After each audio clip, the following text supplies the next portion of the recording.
dare to touch it. Good afternoon, friends. Good afternoon. Namaste. Most respected Council Chairperson Ingrid, our International Director, Anthony Paradiso, first of all, let me thank you for your kind and generous words. I don't think I deserve most of them. But then since we serve on the same society, that's the Mutual Admiration Society, he did his job very well and he's a great friend. Past international president with whom I've had the opportunity to serve and learn a lot from him, Al Brandel. Our past international directors from MD20, in Gary Brown, who's also our LCF trustee, Robert Livid, Steve Tremeroli, and Dr. Jack Weber. Our visiting past international directors, Deborah and Vijay, board appointee Daniel, and most importantly, the Lions of MD20. I thought I was coming to a convention. I was right because I read the signs outside that I had come to a convention. But as I stepped in, and now I'm confirmed in my belief that actually I've come to a birthday party.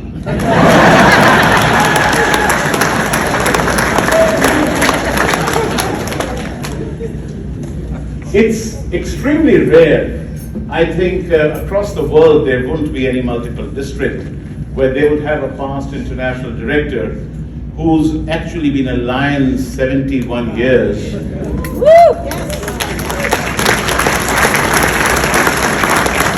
Who, as he told us, he's climbed the mountains, he's seen the organization, he has a view of the organization from the top, the total horizon, and who has been around assisting, supporting, encouraging, inspiring, and pushing everybody across the world, and definitely in this part of the world, in the United States, in MD20 in New York. Do you all agree? Yeah. I mean, we are blessed with individuals like that. And he gave us the story of that child who said, I wanted to climb a mountain, and the lions made it possible. Now, how would the lions make that possible? What is so special in the lions and lions across the world, no matter which part of the world they come from, which continent, which country, which ethnic group, whatever it might be, they are just lions, and they wear this lion's label pin. And that's what drives us. What is it really that makes a difference? And let's look at it, something that nature itself has empowered the lions with. Do you think in the jungle, in the forest, that the lion is the tallest animal? Yes or no? No. Do you think the lion's the fastest animal? No. Do you think the lion's the strongest animal? No. Do you think the lion's the cleverest animal? No. The lion's not the strongest, the lion's not the fastest, the lion's not the tallest, the lion's not the heaviest, the lion's not the strongest, but the lion is the king of the jungle. Now, how does this happen? Teamwork.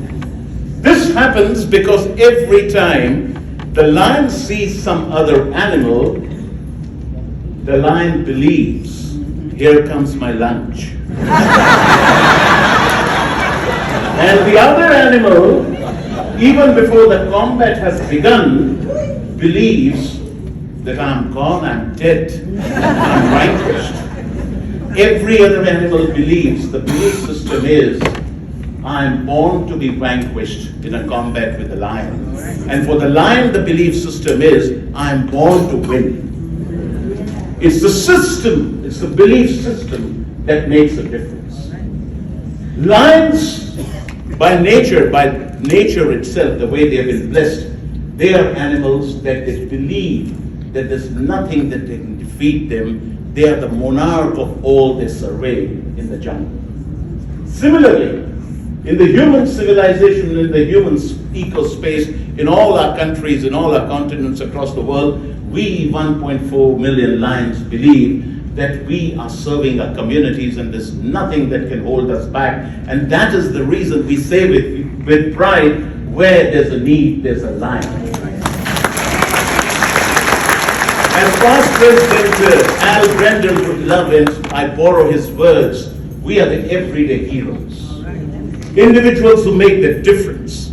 sometimes the unsung heroes, the unknown, the unrecognized, in the furthest corners of the world, in the smallest of the clubs in such nooks and corners where those individuals do not wear a badge, they may not be an office bearer of a club, leave aside serving a district or the international level, but those are the individuals who are serving, those are the individuals who are bringing strength to this organization, and those are the individuals that keep this organization going. It's not the badge that matters. Today, with God's grace, with the support of my friends, with the support of each one of you in the international family, I have an opportunity to serve. And as sometimes I say that serving and climbing the top of the organization, I don't believe that in serving this organization we climb to the top. I believe that in serving or in getting to a position in this office, we actually come down to the bottom of the pyramid. To be the voice and the ears of the lions of the world. And the serving in any office in this organization is actually a privilege to serve alongside with the lions. I don't believe that this organization, anybody, any district or multiple district or anybody else in the hierarchy, that somebody serves under anybody. Nobody. We serve with each other. We serve together. We are all at par. We play something like musical chairs. We play something like musical chairs. An individual or a group of individuals occupy a position for a year or a couple of years, and then they are gone, then the next group comes in, and the next, and the next, and that's what keeps this organization going. In this organization, there is only one title that's permanent. Every other title is transitory, and that is a title which is common to you and me, and that's the title which nobody can snatch away from us, and that's the title of a lion. And that is the greatest title. We are proud of that title. We are proud of what we do as Lions. You are proud of what you do as Lions in MD20 New York, what you do in your programs, what you do in your service projects. Over the 100 years, the kind of magic that you have produced, the way you've touched the lives of the individuals. In the more recent years, the memories that are so fresh with me in some of the greatest disasters that struck mankind at the time of 9/11 and thereafter the natural disasters, the way the Lions of MD20 have risen, you have shown the world what serving really means. You have shown the world what first responders mean. You have shown the world what being one with the people who need us at that real time of crisis, what that means. You have answered the call. You have made it possible. You have really held the flag of Lionism high all through the 100 years. This is not just a convention, it's your 100th convention, apart from also being a birthday party. It's a celebration of service of the Lions of MD20. And through this 100 years, leadership has flowed, leadership has come. And leadership has made things work in this organization. Now, what is leadership? Leadership is not about an individual or a group of individuals occupying a position. Leadership is not about a face. Leadership is about being able to drive the organization. Let me give you an example. Today we are in this auditorium. We have wonderful air conditioning. The air conditioning is giving us the cooling effect, and each one of us is comfortable here in a jacket and whatever else we are wearing. There's wonderful lighting system all around. There is this microphone that's working so far. Touch wood, but I trust that this may continue to work. And all of this is happening. But what is making all this happen is the power of electricity. There's electricity that makes the air conditioning work. There's electricity that makes the lighting work. There's electricity that makes the microphones and the audio or the visual systems, the audio systems that work. Yet, if I ask you a question, has anybody here seen electricity? Ever thought about it? That everything, the power behind everything is electricity, but we don't see electricity. When electricity flows into an air conditioning system, it generates a cooling effect. When electricity flows into a bulb, it lights up the bulb. When electricity flows into a microphone in an audio system, it amplifies the voice. It does it works according to what the need of the device is. It is the power that makes things happen, yet it is not visible. That is leadership in our organization. Leadership doesn't have to be visible by positions. Leadership doesn't have to be visible by individuals. Leadership is about empowering the clubs, empowering the members, empowering the first-year members, the newcomers, empowering the seniors, empowering the women, empowering the young adults, empowering everybody so that things move right from the clubs. The clubs become more vibrant. The clubs is what this organization is composed of.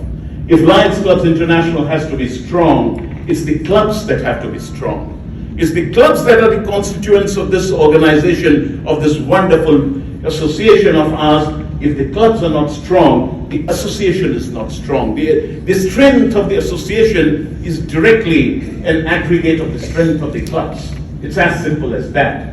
And when we can get the clubs to be stronger, we can really get things moving. You have definitely heard about the term, especially in the last few months, in the months this year, starting this year, the term Mission 1.5. And you may have related it, and there's nothing wrong if you related it, to a program to have this organization become 1.5 million members. Well, it is in fact. It does talk about 1.5 and it does mention and it refers to the 1.5 million members, but that is just the aggregate result of what should happen if every club of the world, if every club in every district of the world were to be invigorated. To align to each one of us, to me, Mission 1.5 has a different connotation. Mission 1.5 means that every club should be more vibrant. Mission 1.5 means that in every club we should be inducting more members. Mission 1.5 means every club should be working more effectively, providing service more effectively, more impactfully. Mission 1.5 means every district to grow. Mission 1.5 means every district to generate and initiate and charter new clubs, start new club branches. Mission 1.5 means throw open the doors to the young adults, to the generation to whom we must hand over the torch of our organization, an organization that you and I love so much.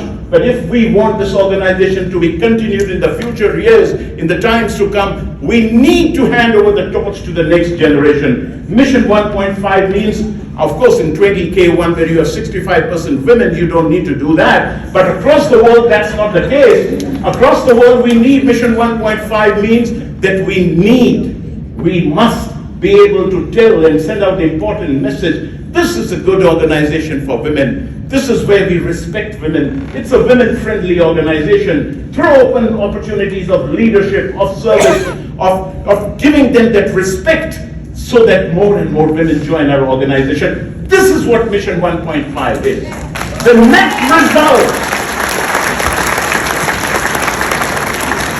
net result of this would be that we would reach 1.5 million.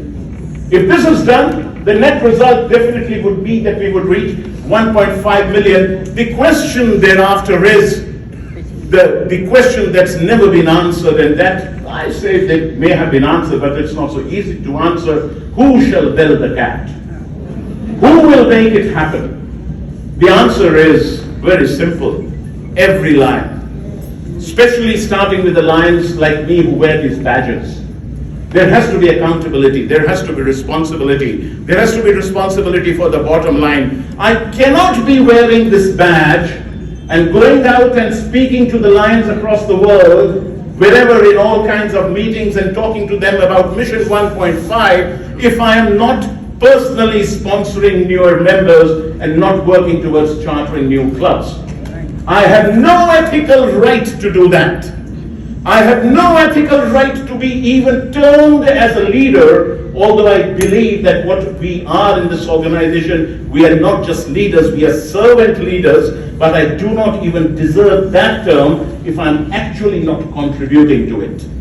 It's the responsibility of every cabinet member. It's the responsibility of every vice district governor, of every district governor, every council chair, every past council chair, every director, every past director, and every past president, and the executive officers, and those serving on the board at this point of time, to lead by example. We have to be the first.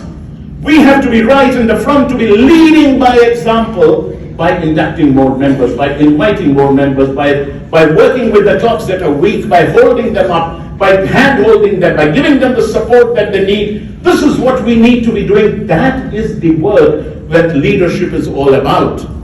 We, sometimes individuals who get into positions, we talk so much about protocol.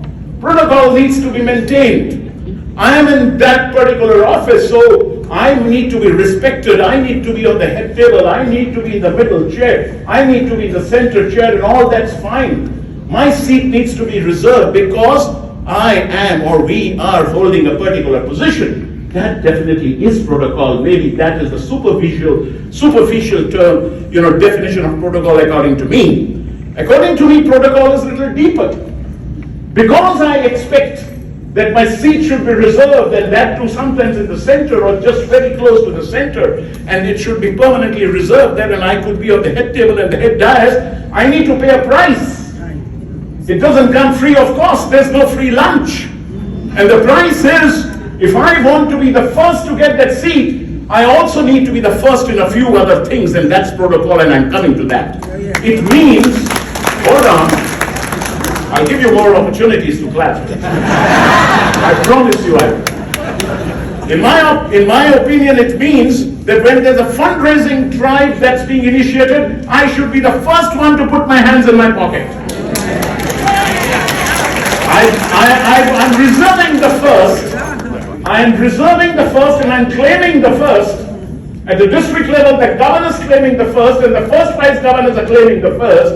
At the district administration level, the region chairpersons and the zone chairpersons are claiming the first. So the first means that when there is a fundraising drive, we should be the first ones to put hands in our pocket. It also means that if there is a natural emergency somewhere, a natural disaster, and we are packing materials to be sent out to be distributed, we should be the first ones to jump on the truck because we believe our seats reserved there.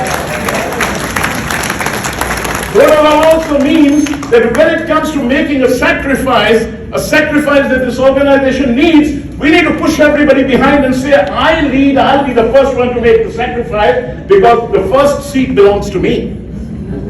That is protocol. When all that price is paid, then the head table, the reservation, and all that must be made available to every leader in this organization, and that would be made available by the Lions out of respect for the Lions. That is protocol. That's the way this organization has grown. Ask Dr. Jack Weber, and he will tell you stories of his times that I have not spent with him, but he will tell you hundreds of stories of this time, how they have built up this organization. Today we talk about this great convention, 100th convention. You and I may not be there at the 150th convention, but Dr. Jack Weber will be there.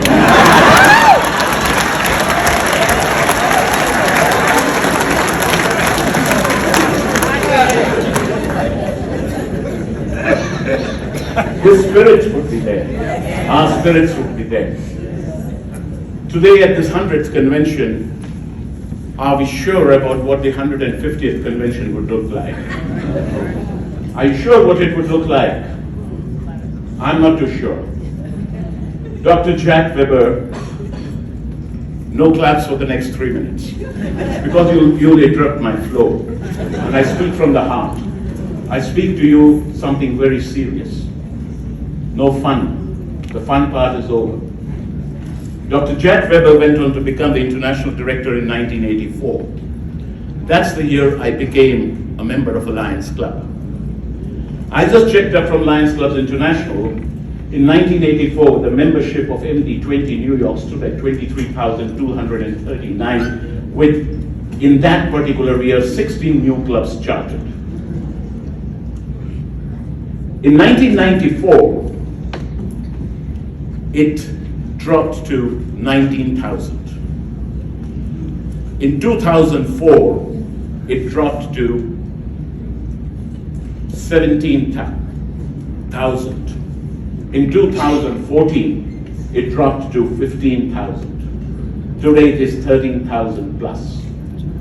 If this rate was to continue, what would be the condition or the status of the 150th party of Lions Clubs International, MD20? Difficult question. But difficult questions must be posed. If they are not posed, we will not find answers to them. The answers must be found, and I've already told you the answer. The answer is each one of us assuming responsibility. Every leader assuming responsibility. Every lion who believes that that individual is a good lion, who believes that this is a wonderful organization. We are definitely an organization that provides service. We exist to provide service to our communities. That is the reason why Lions Clubs exist. If we do not provide service, there is no reason for the Lions Clubs to exist. But the question is, who will continue to provide the service? Who provides the service in the first place? Service is provided by the Lions through the Lions Clubs. That's the only way. In this organization, we could be having discussions, deliberations, brainstorming sessions at the international board, at the area forums, at the multiple district council of governors, at the district cabinets. We could be having all those discussions and brainstorming sessions. But service is provided only at one level, and that's the club level. Only at one level, and that's the club level. If my clubs are not going to be there, who's going to be providing that service? You and I are so proud of the service that our home clubs provide. You are so proud of the kind of service that MD20 has provided for 100 years. You are proud of the kind of leadership that you have produced and the kind of leadership and service that you have produced. Your warehouses.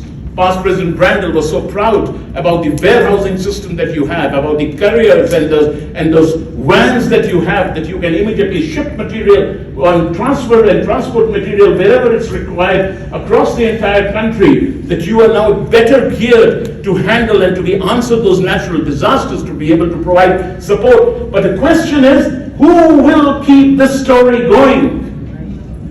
There have to be Lions and there have to be Lions Clubs. The process of decline must come to an end. There is no point in saying that we are an organization of service and so we are concerned only with service. Because we are concerned with service, we need to make sure that we perpetuate service. That service continues beyond us. You and I are perishable commodities. We are here today, we'll be gone tomorrow. But we must be able to leave this association stronger. We must be able to leave our clubs stronger. We must be able to make our clubs, our association, our district more youth-friendly. We must be having more younger people in our organization. Make so that they feel like coming to our district conventions, our multiple district conventions, and be involved and engaged with our clubs. What is it that keeps our young adults away? If you and I speak to them, they are so appreciative of what the Lions do. We ask them for some funds, they will also write out a check for the Lions Clubs. But if you and I go back and home and ask our own children, grandchildren, nephews and nieces, most of them, a significant majority of them would refuse to join a Lions Club, right or wrong. Why? They see their parents, grandparents, uncle, aunts so much involved in the Lions Clubs. They are so proud of what they have been doing. They are so proud of what the kind of service that the Lions provide. They're ready to write out a check and support the activities of the Lions Club. But then why are they refusing to become a member of a Lions Club? These are questions that you and I need to answer. Perhaps the environment is not youth-friendly. Perhaps the way we conduct our meetings, our conventions, our conferences is not what the young adults would expect or accept today. Perhaps their expectations are different, and the answer is very simple. If we love this organization and we want it to continue in the future, we need to be adjusting ourselves according to their needs. They are not going to adjust according to us. We need to bring that vibrancy to our clubs, Do it by making youth-friendly, women-friendly, inviting members, chartering more clubs. We've heard it enough that chartering clubs is not easy. It's not even rocket science. It's not even that difficult. It's not even that difficult. And how many of us have really gone out and tried to charter clubs? How does it make a difference? If we try 3 times or 4 times and we don't succeed, the 5th time that it succeeds, 20% success ratio is a fantastic success ratio. It's a fantastic success ratio. How many of us have tried that? We all have this smartphone with us. Some of you carry maybe a couple of smartphones. I've never understood why people carry a couple of them, but some of us do. On these smartphones, we have contacts. Contacts of our friends, associates, relatives, business, business partners and business associates, anybody. And all of us, perhaps on our own smartphones, the number of contacts that we have, maybe 300, 400, 500, 700, 1,000, that many number of contacts on our smartphones. Yes or no? Yes. Tell me louder, yes or no? Yes. Now, out of those 300, 400, 500, 700 contacts, is there not one individual who you believe can join a Lions Club? If that be so, we are mixing with the wrong kind of people. If that be so, there's something seriously gone wrong with the way we've been conducting our personal lives. But I don't think that's the fact. It's all about that inhibition, that we are not going out and asking, that it's not my responsibility to ask. I love this organization, I love going to the service programs, I love the fellowship, I love going to the district conventions and the multiple district conventions, but it is somebody else's duty to make it grow. That's the issue. It is not somebody else's, it's your, mine. It's our responsibility to make this association grow. Our love for this association must be reflected in all the efforts that we make to make the organization stronger. And when I talk of making it stronger, it's about making it grow. It's the same thing. As I said, it's the belief system. Our belief system tells us it's so difficult to ask members and invite new members. Our belief system tells us that if we want to charter new clubs, it's so difficult, it's so challenging that we can't do it. And I spoke to you about the belief system right in the beginning, about the lion, about any other animal. The belief system made all the difference. Work with the belief system that's positive. Work with the belief system that we can do it, and we need to be doing it. We need to be making that difference. In your own multiple district, you have a couple of districts like 20K1 and 20K2. I have respect for all the districts. But I've been watching these 2 districts for about the last 14 years. In most of the years, these 2 districts charter a number of clubs. This year I spoke to the governor concerned. Where is he? He's there. He's promised me 1. I said, no, 1 won't do. It's got to be more than 1. Because you have the potential. And my friend was very right, and he told me that I'm focusing on something else. There are clubs below 20, there are clubs that have 13, 14, 15 members, and we are focusing. We need to make those clubs come back to 20, and we are putting all our energies there. And thank you, District Governor, for all that you are doing. But sir, at the same time, when an individual goes, when an athlete goes to the gym, the athlete engages with certain freehand exercises. Then the athlete's on the equipments. Then the athlete goes around and jogs. Because all of that requires and constitutes what will provide that athlete 100% fitness. The athlete will never say that I want to engage only in freehand exercises. The athlete will also be working on the machines and the devices, will also go for jogging and running, sometimes swimming and even climbing mountains, to make all muscles strong. It has to happen. Similarly, these are different verticals in our organization. Growing the existing clubs is one vertical. Chartering new clubs is a different vertical. And starting new club branches in case chartering new clubs is not becoming instantly possible is a third vertical. inviting members who have left, who are members of our own organization, but inviting them, approaching them again to come back and join our organization is the fourth vertical. Working with the clubs that are beginning to show signs of weakness and so that they can be empowered, hand-holding them, that's the fifth vertical. We need to be focusing on all the verticals. We can't be choosy about the verticals because we are lions. We are born to win. And if we are born to win, we need to be focusing on all the verticals. You have the potential. MD20 has the potential. Yesterday when I met the leadership of MD20, one of the first comments so proudly made by our past president Al Brandel was, we are the only multiple district, perhaps not only in the United States, but perhaps in the entire world, to have two past presidents who are still there. Right. Two past presidents. Nobody else has it. Look at the pride. That's the pride. And I really miss past President Doug Alexander, and I'm sure that you will please convey my respect and regards to him. I have great respect and regards for him. But the point is, if you have this respect, if you have this pride in your own multiple district, you need to make it grow, you need to make it strong, you need to make it more impactful, you need to work with every club, you need to work with every district. All of us need to do it. I need to do it back home in my own district, in my own multiple district. It's a work that's cut out for each one of us. That's what leadership in this organization is all about. That's what serving the communities is all about. If I go and serve the community personally and join one leadership event on one service program, that's great. That's hands-on service, that's wonderful. But if I can be instrumental in chartering 3 new clubs, which will continue to survive for the next 30, 40, 50 years, and continue to provide regular service to the communities, I think that is a greater contribution for service to the communities, albeit not hands-on service. That doesn't mean that hands-on service is not important. All that I'm trying to tell you is different verticals, and each of those verticals is important.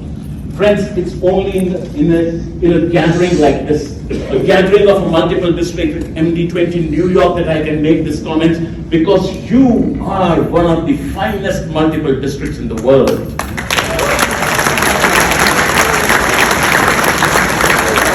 My friend Mahesh told me that one of the first clubs in New York was chartered in 1921, it closed down, and then the next club was started in 1924, and that's how we celebrate this 100 years in 2024. Look at the history. Look at the depth of your history. Look at what you have done to this world. Lions of MD20, you have been the silver lining around the dark clouds. You have been the silver lining around the dark clouds. You have been that faith and confidence to our communities that there are individuals who care. Because when we wear this Lions label pin, we send out a message. We send out a message at large to everybody around us that we are responsible citizens of our own countries. Not only citizens, responsible citizens. There's a difference between being a citizen and a responsible citizen. A responsible citizen is one whose care and concern does not begin and end with one's biological family. A responsible citizen is one whose care and concern goes beyond. It goes beyond to everybody in the communities. In communities, the close communities, in one state, in the country, across the world. If you look at the hunger statistics around the world, the number of children that are dying every day of hunger. And I'm told that the Lions of MD20 New York are really very strongly invested with hunger relieving projects. Great, thank you very much for everything that you are doing. You are leading by example there. Because the figures are simply mind-boggling across the world when these deaths take place, and this hunger that can be avoided. And we need to play a positive role, and the Lions are doing it, you are doing it. You're doing great work. We are so very appreciative of you. Whenever there are discussions on service and multiple districts that stand out because of their service programs, service initiatives, the name of multiple district 20 New York comes right at the top. It's right there. But the question is, we cannot rest our oars. Just because we are there, we cannot rest our oars. And the last comment, if ever there is a museum of human civilization, my belief is that Lions Clubs International will be a part of that museum. The question, however, is whether Lions Clubs International will exist in the current affairs section of that museum or in the history section of that museum. The answer is in your hands. Make Mission 1.5 successful so that we exist in the current affairs section of that Museum of Human Civilization. It is all in our hands. I rest my case, I plead before you. I call upon you, I challenge you. I most sincerely request you to rise to the challenge, to rise and understand the needs of the association. The association is the #1 service association in the world, and we need to keep it the #1 association. And to do that, we need the help, we need the support, we need the proactive support, the participation and the contribution of everyone here. I trust you will respond positively. Have a great convention. Sorry, a great party. Thank you. Thank you, my dear friends.